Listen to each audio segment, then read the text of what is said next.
Olá, povo de Deus, a paz seja com todos. Eu, mais uma vez, aqui, a irmã Carmen, vou estar compartilhando com vocês uma mensagem da parte do Senhor Jesus, né? E hoje a gente vai estar falando sobre um assunto que ele está escrito no livro de João, capítulo 11. E eu vou ler esse capítulo inteiro, o capítulo 11 do livro de João. E está escrito assim: a morte de Lázaro. Estava então enfermo um certo Lázaro, de Betânia, aldeia de Maria e sua irmã Marta. E Maria era aquela que tinha ungido o Senhor com unguento e tinha enxugado os pés com os seus cabelos, cujo irmão Lázaro estava enfermo. Mandaram-lhe, pois, suas irmãs dizer: Senhor, eis que está enfermo aquele que tu amas. E Jesus, ouvindo isso, disse: esta enfermidade não é para a morte, mas para a glória de Deus, para que o Filho de Deus seja glorificado por ela. Ora, Jesus amava Marta e sua irmã e a Lázaro. Ouvindo, pois, que estava enfermo, ficou ainda 2 dias no lugar onde estava. Depois disso, disse aos seus discípulos: vamos outra vez para a Judéia. Disse-lhe os discípulos: Rabi, ainda agora os judeus procuram apedrejar-me e tornas para lá? Jesus respondeu: não há 12 horas no dia? Se alguém andar de dia, não tropeça, porque vê a luz deste mundo. Mas se andar de noite, tropeça, porque nele não há luz. Assim falou e depois lhe disse: Lázaro, o nosso amigo, dorme, mas vou despertá-lo do sono. Disseram, pois, os seus discípulos: Senhor, se dorme, estará salvo. Mas Jesus dizia isso da tua morte. Eles, porém, cuidavam que falava de repouso de sono. Então Jesus disse-lhe claramente: Lázaro está morto. E folgo, por amor de vós, que eu lá não estivesse, para que acrediteis. Mas vamos ter com ele. Jesus falou, né? Disse-lhe, pois, Tomé, chamando Dídimo, aos discípulos: vamos também para morrermos com ele. Ele estava preocupado com a perseguição que Jesus estava passando naquele momento, né? E aí a gente vai para o 17, que diz assim: chegando, pois, Jesus, achou que já havia 4 dias que estava na sepultura. Ora, Betânia distava de Jerusalém quase 15 estádios. E muitos dos judeus tinham ido consolar Marta e Maria acerca de seu irmão.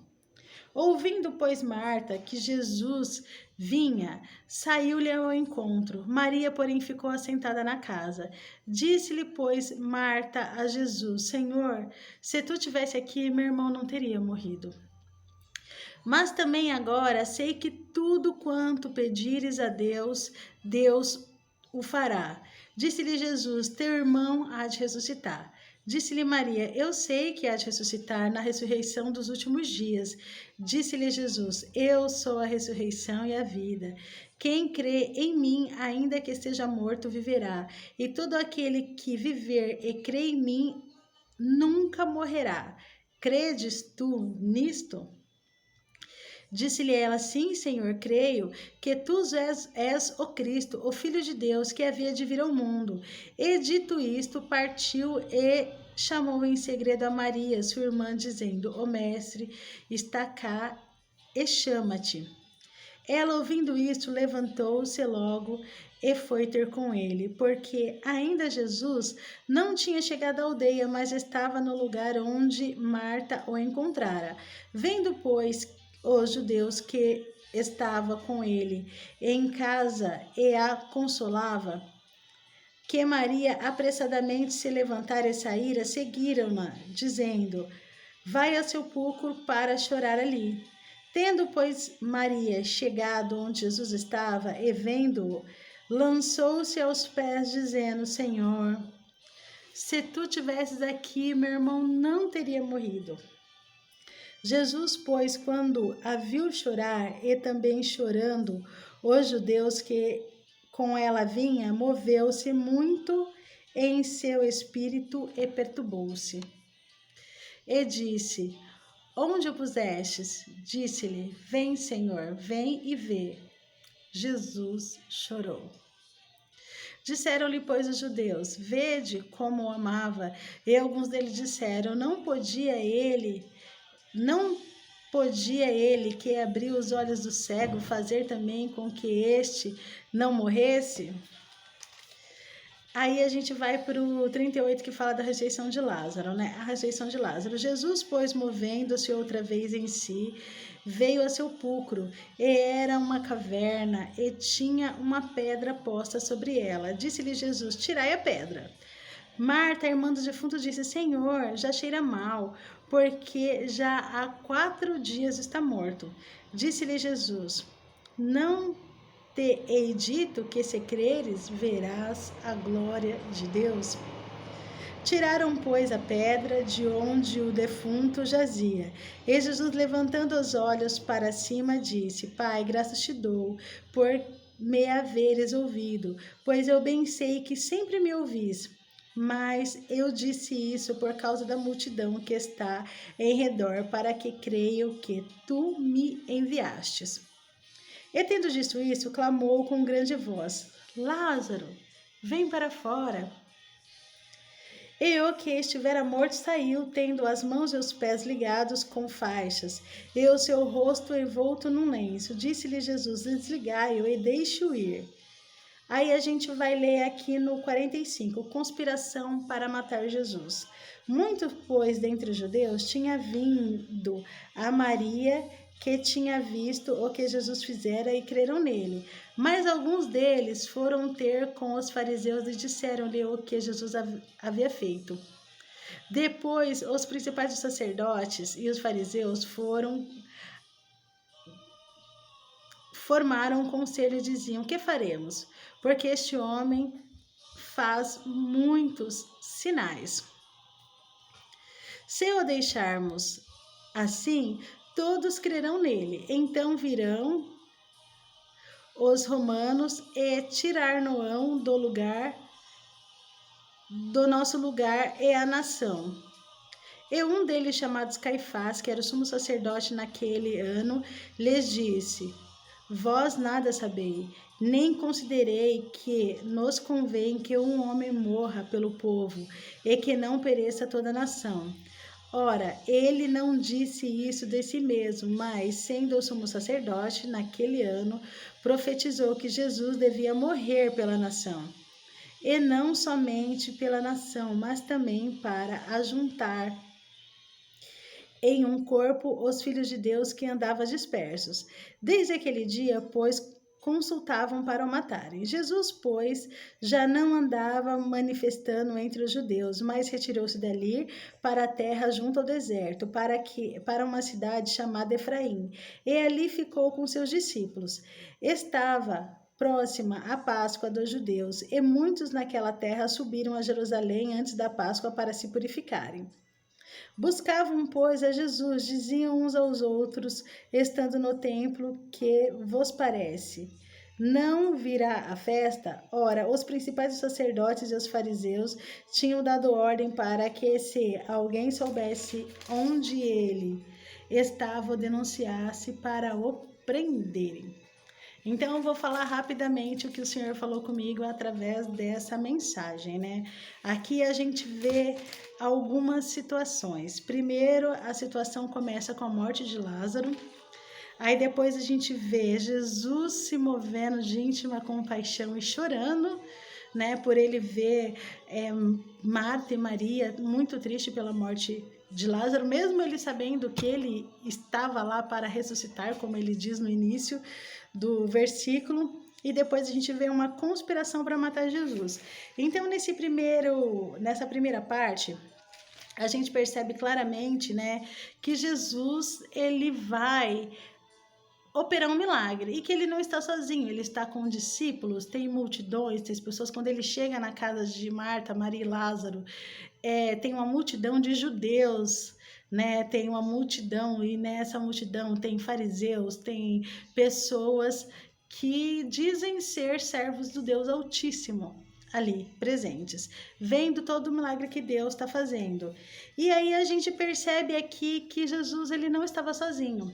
Ele estava com os discípulos, ele estava entre amigos, ele estava com pessoas que desejavam conhecer, outros que desejavam seguir, outros que desejavam um milagre, outros que desejavam ser parecidos com Cristo. Tinha todo esse tipo de gente.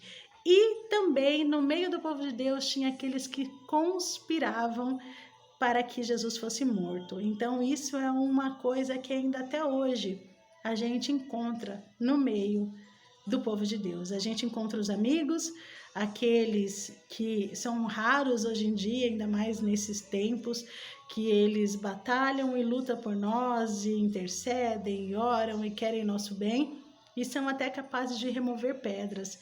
Porque você percebe que nesse milagre, Jesus, ele não removeu a pedra, ele pediu para tirarem a pedra. Se não tivessem pessoas para tirar a pedra, não seria possível que aquele milagre acontecesse, mas Jesus, ele pede para remover a pedra, e os irmãos, as irmãs, né, lá, o pessoal que estava ali em favor de Lázaro, remove a pedra. Nós acreditamos que seriam amigos, que sabiam que algo de bom aconteceria, que Jesus faria algo acontecer naquele momento.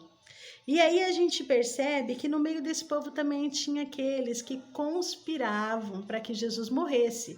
E Jesus morreu, e Jesus foi crucificado. Eles não desistiram enquanto Jesus não foi para a cruz e não foi morto, né? E graças a Deus, Jesus era Deus, ele ressuscitou ao terceiro dia, e nós estamos vivos através de Jesus. Então, esse tipo de povo a gente encontra até hoje seguindo Jesus. A gente encontra pessoas que estão querendo ser parecidos com Cristo, a gente encontra pessoas que estão seguindo a Cristo, a gente encontra pessoas que estão buscando algo de Deus, a gente encontra pessoas que realmente desejam fazer a vontade de Deus, que são amigos de Jesus, que ele titula essas pessoas como amigos, né? Pessoas que têm uma genuína transformação. A gente encontra pessoas que precisam de milagres, a gente encontra pessoas que são um milagre, são uma transformação, e a gente encontra aqueles que conspiram para que haja morte, para que aquele que faz a vontade de Deus saia do meio do povo, né? Então a gente percebe aqui um conjunto de coisas. E hoje em dia eu acho que o mais difícil nesse evangelho da gente encontrar aqui são os amigos, né? Aquelas pessoas que estão dispostas a remover pedras, né? Esses são os mais difíceis. E porque um amigo, a gente não torna uma pessoa nosso amigo. Naturalmente, a amizade acontece. E se não for para ser verdadeira, é melhor que nem exista. Então, você pode muito bem estar ali no meio do povo, mas não tem necessidade de você ser amigo. Porque amigo é uma coisa que ela vem do coração. É um desejo de você fazer o bem para uma pessoa, de, se for necessário, você até remover pedras para que aquela pessoa seja beneficiada. E esse, para mim, eu acho que é o tipo de cristão mais difícil de se encontrar hoje. Hoje em dia, o amor de muitos, ele está tão gelado, está tão frio, que a gente encontra muitos conspiradores. Mas amigos a gente tem dificuldade de encontrar. Mas eu convido, irmãos, vocês a serem amigos de Deus, a serem amigos de Cristo, a que você possa encontrar quem possa interceder por você, arrancar suas pedras e realmente ser verdadeiros com você, porque gente falsa é muito difícil a gente conseguir lidar. É necessário, porque a gente não é dono da verdade, a gente não é dono da razão, mas é complicado a gente perceber que aquelas pessoas, ela tem, na verdade, assim, o comportamento delas testifica muito mal, né? Elas próprias, quando elas estão sozinhas, né? Porque as pessoas, elas fazem questão de elas serem cruéis, né? Principalmente quando elas têm oportunidades. Então a gente não sabe se a oportunidade vai ser quando está sozinho ou quando está acompanhado, mas a gente percebe que a pessoa testifica exatamente quem ela é através das suas atitudes. Então eu vou convidar você para que você receba Jesus, para que você tenha uma mudança de vida e para que você possa ser amigo de Jesus e fazer a vontade de Deus e não a sua. Porque toda vez que você fizer a sua vontade, irmãos, você vai errar como eu vou errar também. Mas é necessário que a gente siga Jesus e faça a vontade dele. Que Deus fique com você. Eu espero que você leia essa mensagem e que a paz do Senhor esteja contigo. Deus abençoe.